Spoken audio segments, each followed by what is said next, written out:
Hello and welcome to Micro Studios video. Today I will show you some tips and tricks on using airbrush to bring life to your terrain. I will be using many different colors, but mostly surface primers. So in this case the first stage will be the white surface primer. I will be using an airbrush and the buildings I have painted in the previous video. So I have a basis to work with. This is already somehow highlighted, but I will just show you how I add lights to the models to make them more interesting. And then I will use some other techniques, but I will get to them when I get to them. So enjoy. First things first, I will wear an apron to avoid getting myself covered in paint. Also, I will use an examination glove that has already been used several times. Yep, no problem. Then always remember to mix the paint well, or else you risk actually getting particles in there or poor coverage. So let's start it.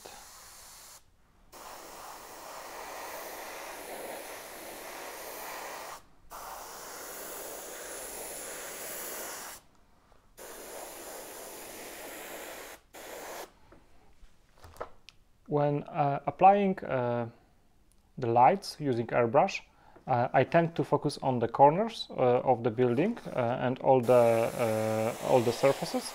I do not highlight all the surfaces. They do not need all to be perfectly white. After all, this is not the point of this. Only focus on the corners, on the edges, and on an odd space here and there to actually bring there some shimmering and maybe some differentiation of the material. So I will just continue doing this, and then when something interesting happens, we'll pause.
Now, with this building, I have already added as much of the white highlights as I want to.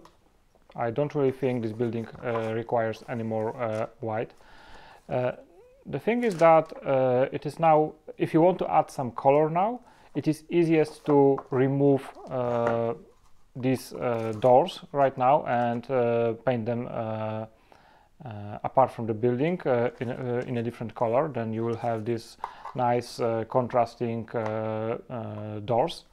The thing is that you may not want to do this because you want the building sealed shut or have the option to actually push out the door later.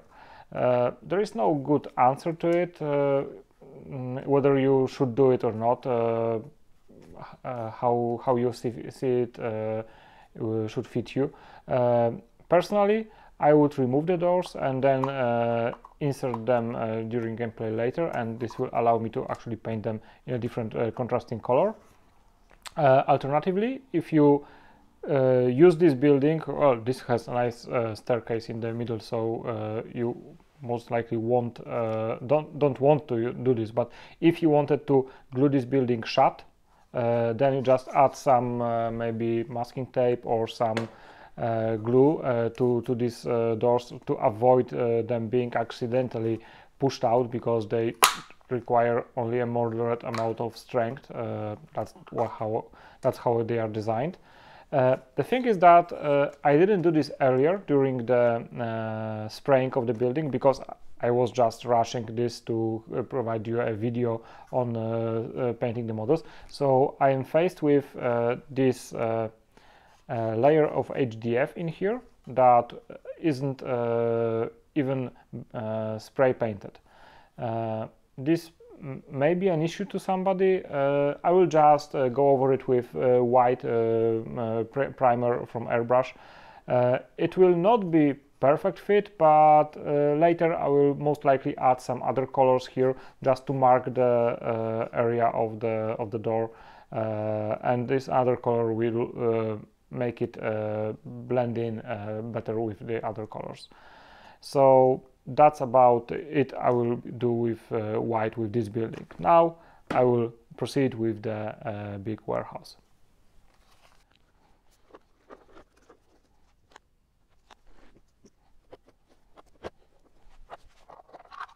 You might think it would be easier to paint each story on its own, but if you want this area to have a single color, then you have to paint them stacked together, because otherwise any of those highlights like so would not match. So if I paint this story apart from this other, this will not match. Now if you want this area, this story area of a different color than this base floor, or vice versa, then you can just remove it and paint it on its own, and it will be easier to handle this building.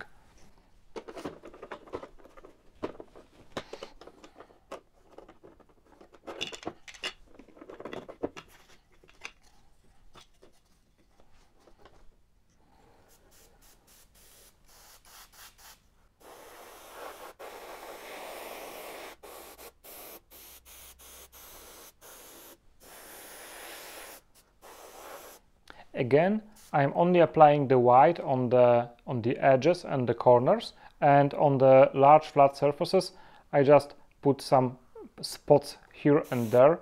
Oops, that was not intended. We'll have to mask it with some weathering.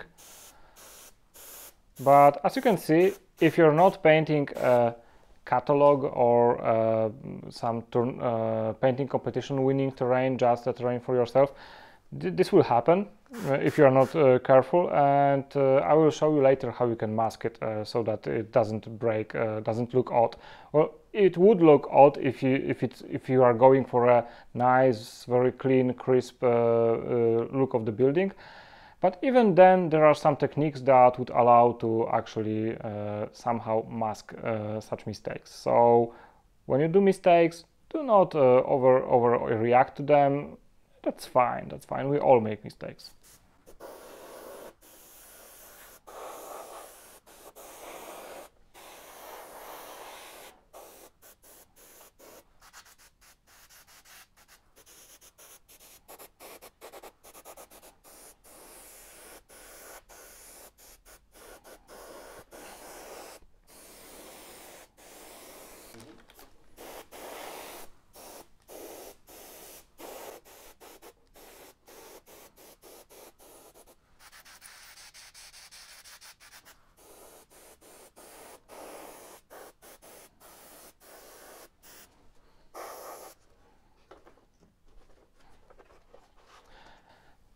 Here we come to a similar problem. I was spraying the buildings, just rushing them to get this video done, so I was spraying them in one block. So ideally I would need to respray it. I started with black and then gray and then white. I don't think that in here it really matters. It will be covered by the sliding doors anyway. They go here in such a way, so when they are shut, they cover it completely, and when then they are open, this doesn't show. So I will just add some white to it and it should be fine.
Now to this hexagonal area that is similar to basically very Infinity-esque design that is constant on all the gaming pads and other buildings.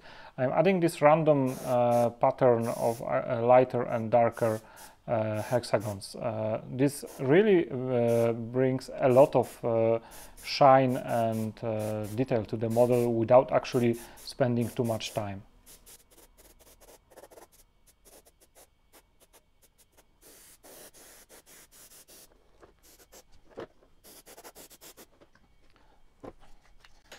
Now this large sliding door I will paint on their own, simply because I wanted to add some color to the areas I missed when undercoating the warehouse.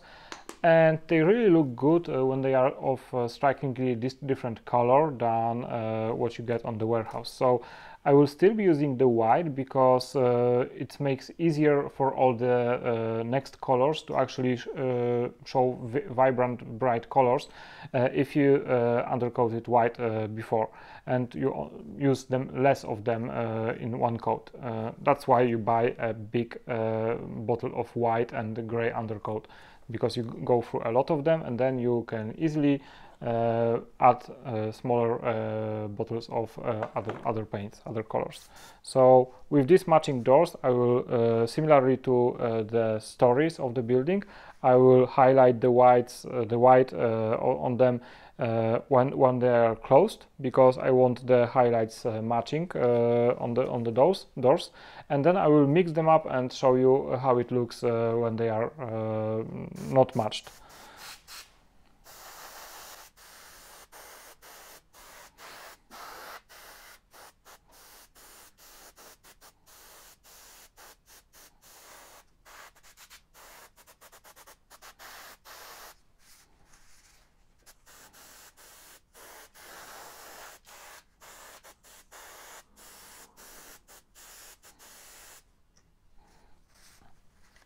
When we now align the different halves together,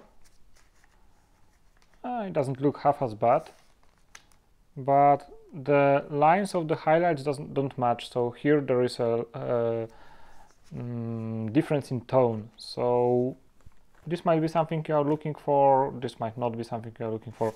I am not, so I will be using them in matched pairs.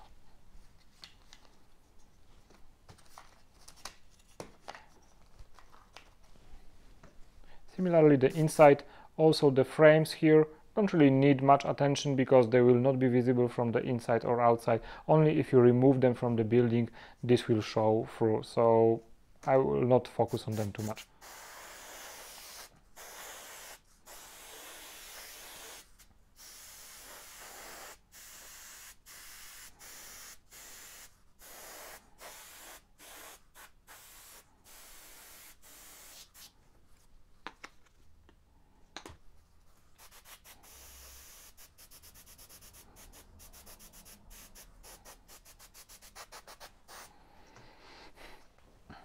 As with the other areas, I do not intend to apply a uniform coat of the color because I want the subsequent colors to actually show the colors that are underneath them. So this will bring a lot of tonal differentiation to the areas that would otherwise be completely flat. So this is a neat trick you can do using airbrush. With paintbrush and acrylic colors, most likely you will end up with a flat color. With airbrush, with minimal amount of time, you get this blended area with different hues of colors.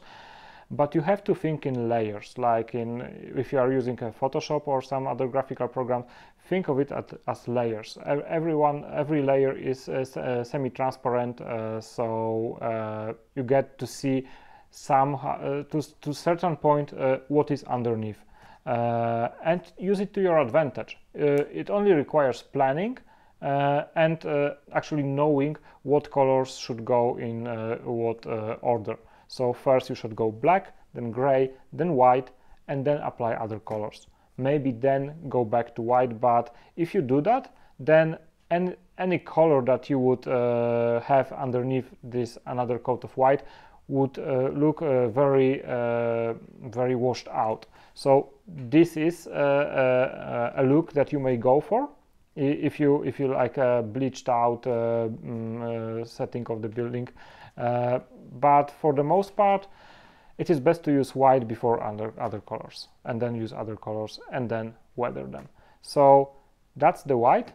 I will now proceed to adding some color to the buildings using masking. So what is masking? Masking is covering some areas of the model with masking tape or some cutouts. And basically painting them different color. What you get is what you wouldn't normally be able to achieve with an airbrush, which is the very clean line of the division between the colors. Now there are some ways of masking that may make it more difficult for you than it would normally be. First is using a wrong masking tape, such as this. This is just a cheap masking tape that you get in a hardware store. It is significantly cheaper than the proper modular stuff like Tamiya masking tape, which is a very good masking tape. The difference is it might not look as much on the cover, but the difference is the adhesion. So it is the force that it adheres to the paint underneath. So when you are using a professional modeling masking tape, there is a very little chance that you will actually remove the masking tape with the color that was already on the model. With the cheaper stuff that is used for, let's say, masking your ceilings or walls, it happens. It depends on the material you are painting on the paints you used, on the time that you let the masking tape sit on the most likely the pressure that you applied when masking. So if you want to have the pristine finish, then go for a professional masking tape. I will be using a cheap masking tape because I believe that on HDF is a porous material, so there is, unlike resin or metal, there is very little chance that the paint that is already on the model will peel off with the masking tape.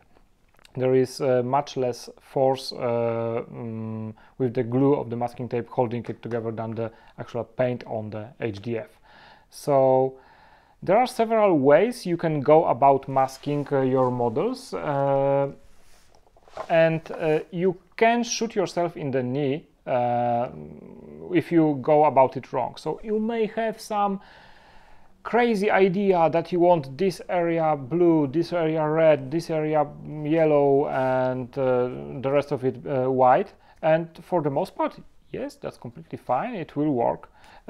The thing is that you have to think what areas would be the easiest to mask. For example, this roof. This is completely flat roof. It will be very easy to mask. Just add a duct tape here, or a tape here, a tape here, spray it in the middle. You have a perfectly clear stripe. Another thing is, if you want to mask it here, then you would need to go through all those crenellations and notice how those things are at an angle, which means that if you just apply a straight section of tape, then when you go up it will turn. So when you then apply it to this surface, it will be at an angle. Then if you go down to reach the base surface, it will be at another angle. So when you go down to this surface, you will get some, if you go very true to the actual surfaces of the model, then you will start straight here and be at an angle here. So there are some ways to compensate for it. Basically add some more tape on the protruding elements, so you actually add some tape, then add some additional tape to allow for crossing this protrusion, then add some tape, another additional tape, and then only after you glue these sections straight, then you go about actually pressing the tape to adhere to the model. With masking tape you have to put a lot of attention and effort to actually have the tape adhere to the model and be very close to it. If you leave some areas that are not glued perfectly, then you will get the airbrush very easily penetrating there, and there will be some straight line and then some overspray in there. So I will definitely be able to show it to you, because I will not be able to actually put as much attention as I should for a catalog paint job. So I will just mask it, and I will also avoid these more difficult areas, but I will point them to you. So these angles here, they are very difficult to mask. If you wanted to get some line, for example, get one of those walls in one color and the other in the other color, that is very difficult to mask. What is easy to mask? Let's say masking like this, so that you have the bottom one color and the top of a different color. The only thing is that you have to follow it through this area, and this becomes slightly problematic. The easiest thing you can do is mask by removing these areas. So either assemble the building and allow for some areas to be disassembled and then spray it on their own,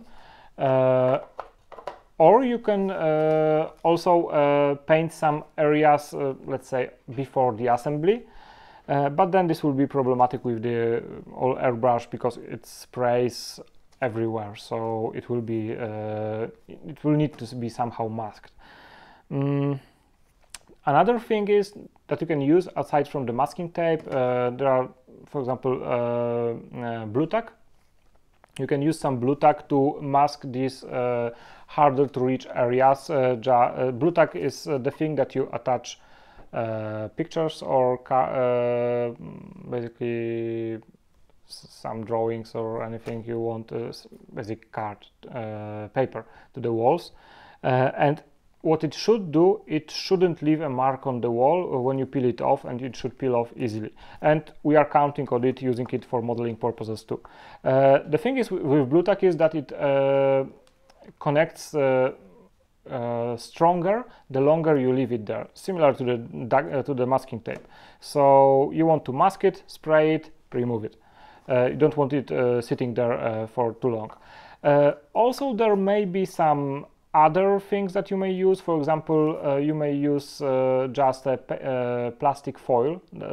Even the maybe not foil, but the plastic sheet that you use, plastic film that you use, for example, for protecting the food in your refrigerator. Yeah, you have some leftover food, you put it in the refrigerator.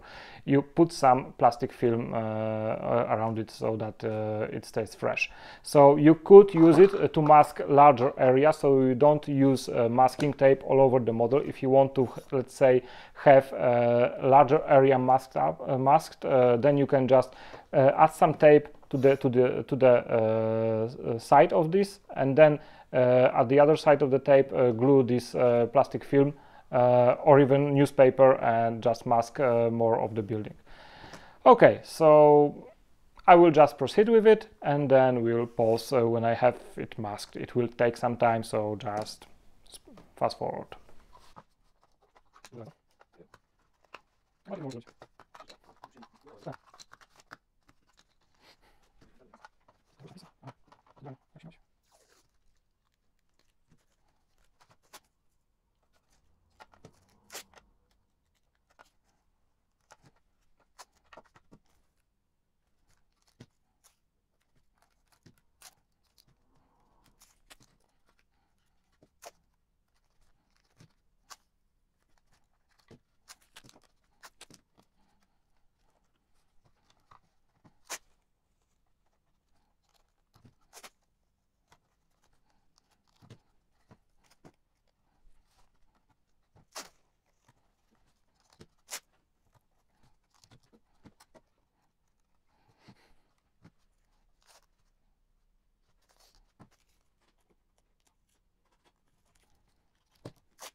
So I'm just finishing right now some areas to show you different ways of masking and different areas of masking. It's not gonna be pretty, this building. It's not really a complete thought out masking procedure of any kind. Yeah, but handy dandy scissors, masking tape, and teeth. Yeah, for the most part I just tear the masking tape like this, because this is just the quickest way if you hold something and then you have to hunt for the scissors. Okay, so there are several different areas here that I have masked, and some of them are easy to mask, some of them are harder to mask, and there are some tricks that will allow, I will now show you to search for the areas for masking that are actually easier and will still basically achieve the same or similar amounts. So first things first, this building here. Yep. This has this roof, which I told you it is the simplest way to mask, assuming you want to have a stripe. Now the stripe, if it would end on this roof, because it's easiest to actually remove it and then paint it, it wouldn't look fitting to the building. So I have connected the stripe on those two sides with the masking tape. So now we have this stripe that will be most likely red or some other striking color that will go through all this building. Why? I have no idea. This is just easy to mask and will add some more detail. another area is this stripe here. So then we'll get this building with a sort of cross. Now you can combine those two lines, but you have to remove this masking first, or just right now remove this part of masking and just continue in here. So this will achieve the same purpose, and I maybe should have done it, but I haven't seen it because okay, so I haven't done anything here. As I told you, this is pretty difficult spot to mask, but I have, as you can see, cheated a little bit. So I have followed this area, so I just masked very close to it and then continued on the same flat surface, so that the tape is actually only on those areas. And as you can see, miraculously, this masking tape follows this the outer line of this element. So I don't have to mask anything in it or around it, provided that I would just spray it from this angle so that this area doesn't get any paint. Then it will be perfectly fine. Here it follows on this element, and this is still flat. The only area that needs adjustment is this angle and this angle to actually get some stop paint going underneath. But this corner is in this direction is very easy to mask. In another direction perpendicular to this one, this would be much more difficult. Now this angle here is very difficult to mask. If I wanted to have a stripe through here, and I want it on this middle of these areas and on those rotating elements, this is very hard to mask. I will now show you why. Well, start with this area. Yeah, so we start with this area, and now we have to follow this angle. And now we go into the first problem, that this starts to wrinkle, because there is much more tape needed that is actually needed on this flat area. So you have to add it a little bit of air there, so that it can actually compress. And then even if we follow very strictly, yeah, this happens. Because there is also this angle that also needs to have some more tape, so we have to push it also to the top, allow it to compress to the top, and so we just want this top angle to be straight, and then these two angles, yeah, you don't have to actually put the masking tape in all the nooks and crannies, because this is the only line that you need to get straight. But still, take a look that it is not straight. I would, in order to actually have this line straight, I would need to most likely have a thinner tape, let's say Tamiya tape, because it comes in various different thicknesses, or just cut a very thin strip of tape that will not take those angles into account, because it will be just glued straight on, and it is very straightforward in this way. But now we still have to mask this area, but we can do this in a much less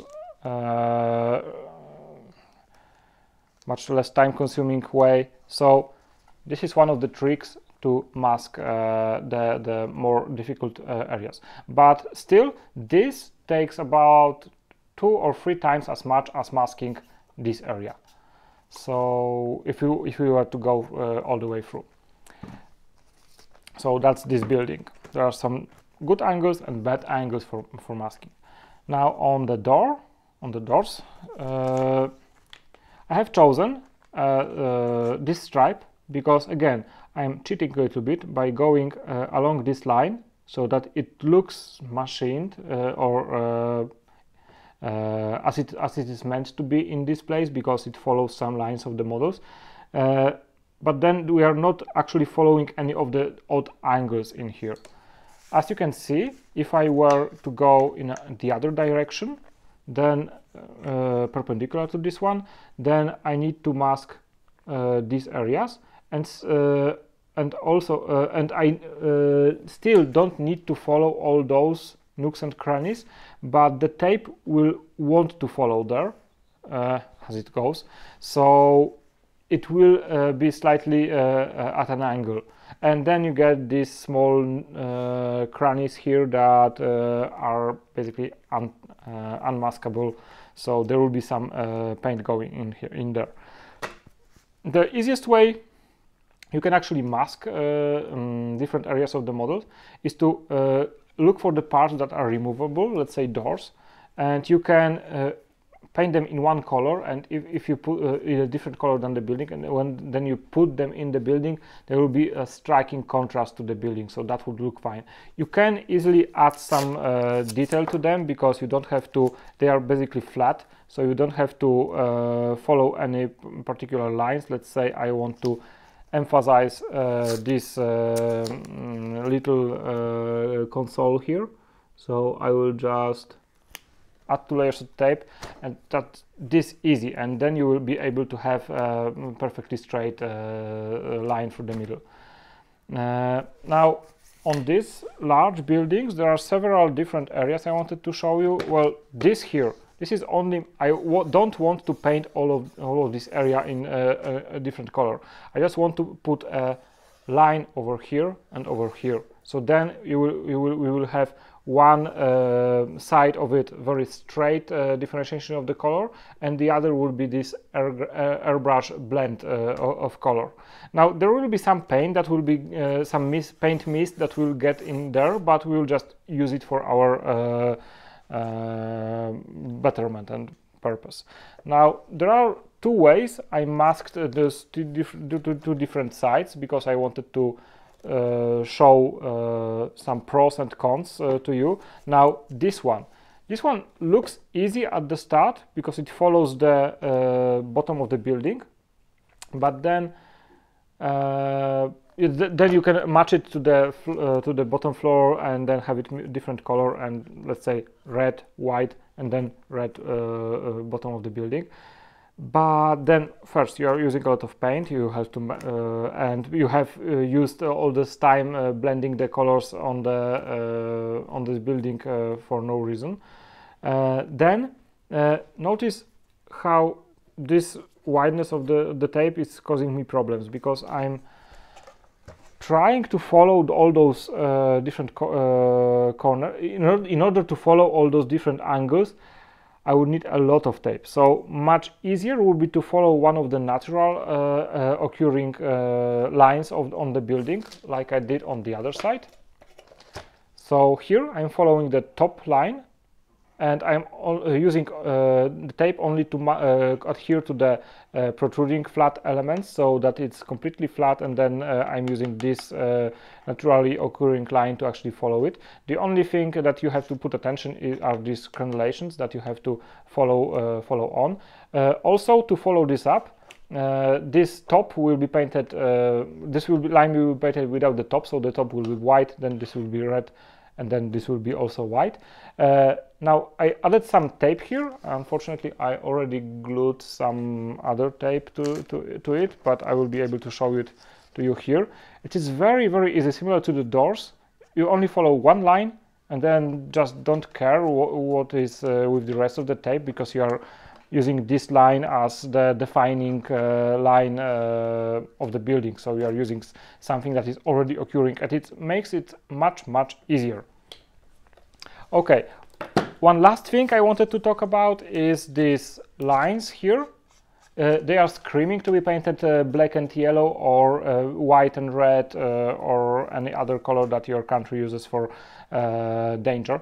Differentiation of the colors. So with this white tape, there are 2 ways we can do this. We can either mask three of those lines together, and then once we paint them, we just unglue it and move it slightly. So then we paint those 2, let's say black, and then we move it so that they are masked slightly to the side, so that we move it like to the side, and then we mask this area. The problem is that right now we are spraying this, so this is also to be sprayed, so we are just wasting our time. Another thing is that you can use thinner tape or cut along this wider tape. In order to have these completely straight lines, you need to cut thinner than the actual tape the tape wideness that you are needing. So unless you are using the exact wideness of the tape that you need to, you see that, okay, so I want to mask it here, so I need to cut about this wide stripe, and then a little over a half of this area, and then from the other side of the tape cut another such a stripe, and then glue them one on top of the other, and then you get something like this, which is the perfect wideness perfect width of this stripe, and the tape is glued one on top of the other, and then you can just spray one pattern, a sort of pattern on those stripes, and then remove all those tape and move them one to the left or right, and then spray the other colors. That's perfect. Okay, so I will now add some colors.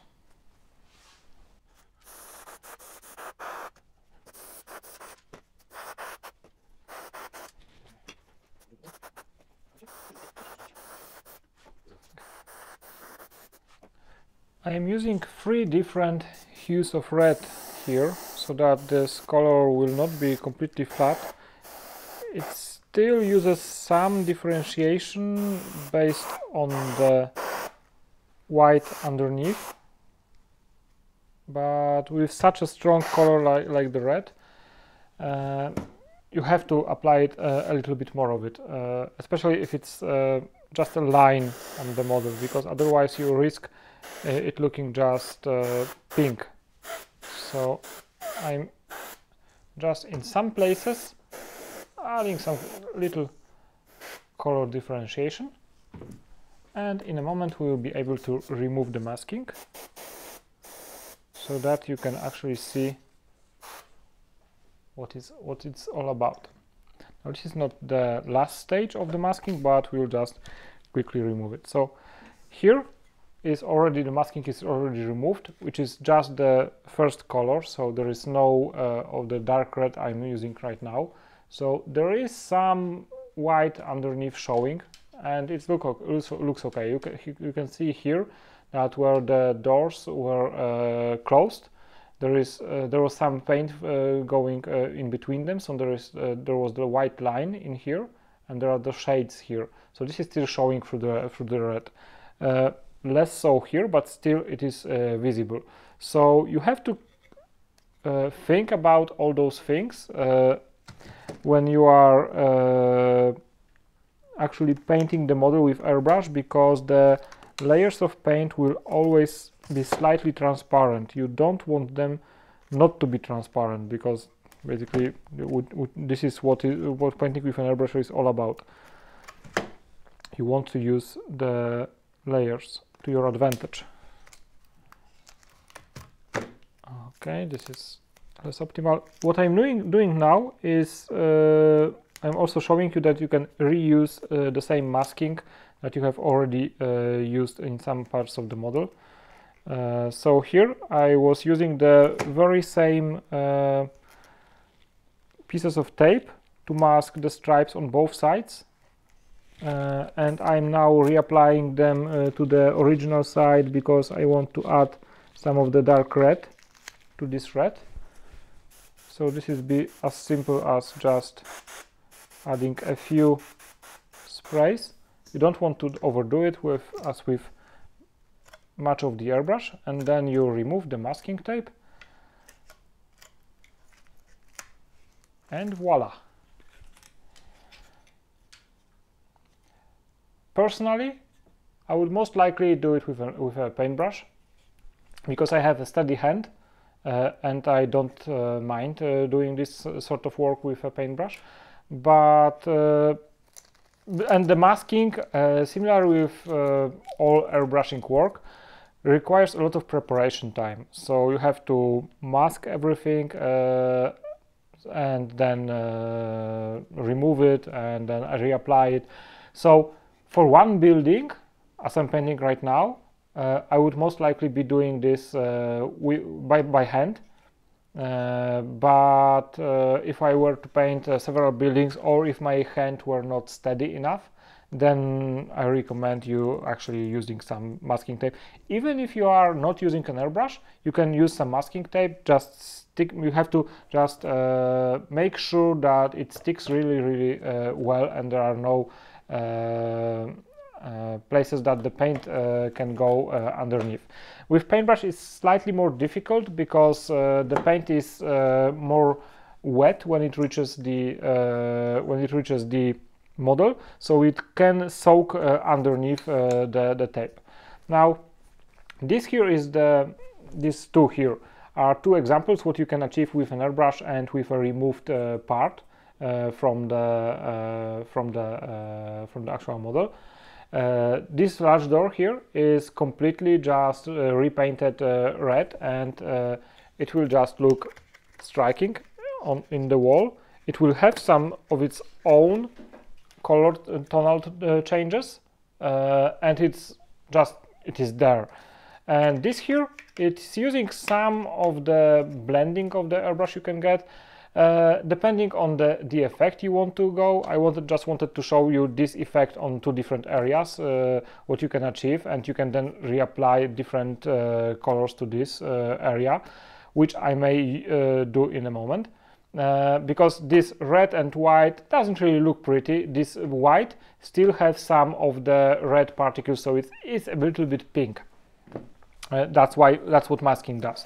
So this area here, I don't think it will look very good. So what I will most likely do is I paint it orange, so that we have this inverted highlighted area, let's say, so that the very edges of the area are dark red and the inside is pink. Sorry, orange. So I will just repaint it orange very quickly. Yeah, some more orange needed. And because this color looks a bit out of place in here, but you can see, as you can see, there are all those different tonal changes that were made using the white are still showing through. So I will just add some more of this orange to the edges so that it blends slightly better with the red, so that we have this really cool orange roof. I will just add a little bit of bright red in there to blend it some slightly better with the surroundings. Yeah, and you can do these decisions on the fly when you remove the masking tape. You remove one area and you see that this color doesn't really work as intended. So you can just quickly, I just have to take care of the airbrush really quick so that it doesn't clog immediately. Yep. So now removing the masking tape. Oops. And you can see this really cool, very straight, very clean line and totally different color underneath. So this is something I really enjoy. And as you can see, this was painted in a certain order, so it doesn't really fit in another order. So, well, yeah. There are some things to consider. For example, if I wanted them to be totally interchangeable, when I masked them, then I would paint this red line in the middle of those sections. Then they would be totally interchangeable. Now let's put it to the side, and let's remove some masking tape from the bottom of this building. This was just the line that was using this area of that was actually on the model, and as you can see, it worked really well. Only here I was not careful enough with the tape, and there is some of the white showing. so you have to take care to actually not have actually follow the line, but otherwise it looks really good. So what I will now do is I will reassemble this model really quickly. Oh, there is some tape here, but I didn't use it because this was the tape that was not really following anything, and there was a lot of paint to be soaking underneath. So what we have right now, with some masking and a little bit of airbrush, we have, oh, did that happen? So we have this really colorful building that we can add some more elements to. So here you can see that somehow I place it in such a way that the airbrush, when I was airbrushing some other elements, some paint got to it. So that's not optimal. Yeah, but when we add the doors and the large door, this should look really cool. Now with the large door, there are two ways I told you about. This was the very simple to mask, and it is just a vertical layer here, and these are more difficult to mask, but they also look cool. So yeah, you can do those things. Now you can do some crazy things with the masking. For example, for this particular building, we have prepared our own custom laser cut. Unfortunately, not commercially available because this is just you know, something to help us paint it. Yeah, so this fits, and what it allows you to do is, I would need to reapply the white before I do any other color, and the problem is that the airbrush is already pretty dirty.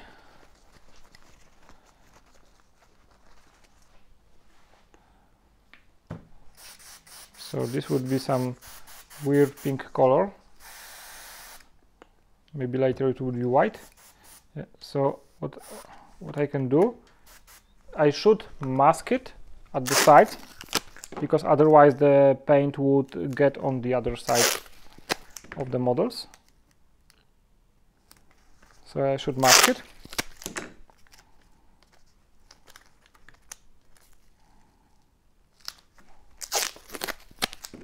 Really quickly. And then what I can do is, this is basically following all the different angles of the doors. So I am now saving the time I would have to spend on actually applying the tape to follow all those lines. And this is actually a design that is C7, which is just a number that you can put on the door of such a building. Ideally, I need to wait for it to dry, but you know, YouTube. So as you can see, even though I painted those doors on the outside white, they were not painted with pure white. So now when I applied really thick coat of white paint, this is quite striking looking. So I have, yeah, some masking, some other masking. Yeah, you have to plan ahead and think in layers with an airbrush. One last thing is also using those little things that you can order somewhere or cut it with your hobby knife. We are laser cutting those, so we have access to lasers, so that's very easy for us to produce. Not to say that these are to be available anywhere, because this is not something that is possible. But I can now just put a little bit of the white paint again. I still have it here, and put, let's say, a flammable liquid sign on those doors. Yeah, you really need to focus to have this sort of mask very close to the model to stop the paint going first underneath it, and second producing a blurry image. Yeah, as you can see, I was holding it here, so this is perfectly sharp, and here I was not able to produce as many fingers, so it's slightly blurry because the paint was getting under this mask. And yeah, so that's masking. Yeah. So let me check my list. Yeah, I think that's about it for now for this video. So tell me what you think about it. Maybe I will just show you this last building, how it went. Yeah, but tell us what you think about these things. Was it useful to you? These tips. These are very basic tips, but if you are starting your journey with an airbrush and painting terrain, this is something you should know, I believe, to actually allow you to paint buildings quicker and produce better results. Yeah, so there was supposed to be this one line through this building that would connect with the lines on the walls and tie it together, and on the other side was supposed to be, yeah, and one benefit of actually having this line on this wall is that this building actually has one setup that is correct and 3 others that are not. So you have these steps in here that go in circles. So as you can see, these are not the correct positions, and this is the correct position. So now this line here tells us also where is the correct position of this door, and we can just add some of those doors in here, and very easily, especially with those elements, we add a lot of color to the model. So straight line, yeah, I think it looks quite alright. It would need some more detailing, but more about it later. So tell us what you think, and thank you for watching.